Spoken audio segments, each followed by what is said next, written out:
আসসালামু আলাইকুম। আশা করি সবাই ভালো আছেন। আজকে আমি মিষ্টি কুমড়ার নতুন একটা রেসিপি আপনাদের সঙ্গে শেয়ার করব। মিষ্টি কুমড়া এভাবে কেটে ধুয়ে পরিষ্কার করে নিয়েছি। এখন আমি চুলায় একটা কড়াই দিয়েছি। কড়াইতে পরিমাণ মতো তেল, সামান্য হলুদ, সামান্য লবণ দিয়ে মিষ্টি কুমড়াগুলো হালকাভাবে ভেজে নিব। হালকা মানে হাফ ভেজে নিব।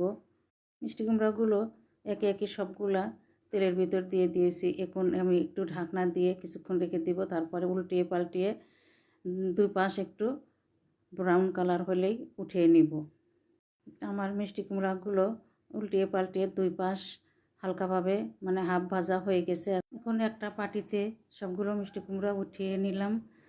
উঠিয়ে নেওয়ার পরে এই তেলের ভিতরেই আমি হাফ চা চামচ আদা বাটা, হাফ চা চামচ রসুন বাটা, 1 চা চামচ মরিচ গুঁড়া, হাফ চা চামচ হলুদ গুঁড়া, হাফ চা চামচ জিরে গুঁড়া, 1 চা চামচ ধনিয়া গুঁড়া, পরিমাণ মতো লবণ দিয়ে মশলাটা তেলের সাথে ভালোভাবে মিশিয়ে নিয়ে সামান্য পানি দিয়ে মশলাটাকে আরও সুন্দরভাবে কষিয়ে নিতে হবে। মশলা থেকে তেল বেরিয়ে আসলে হাফ ভাজা মিষ্টি কুমড়াগুলো সুন্দরভাবে বসিয়ে দিয়ে ঢাকনা দিয়ে দিব 2 মিনিটের জন্য।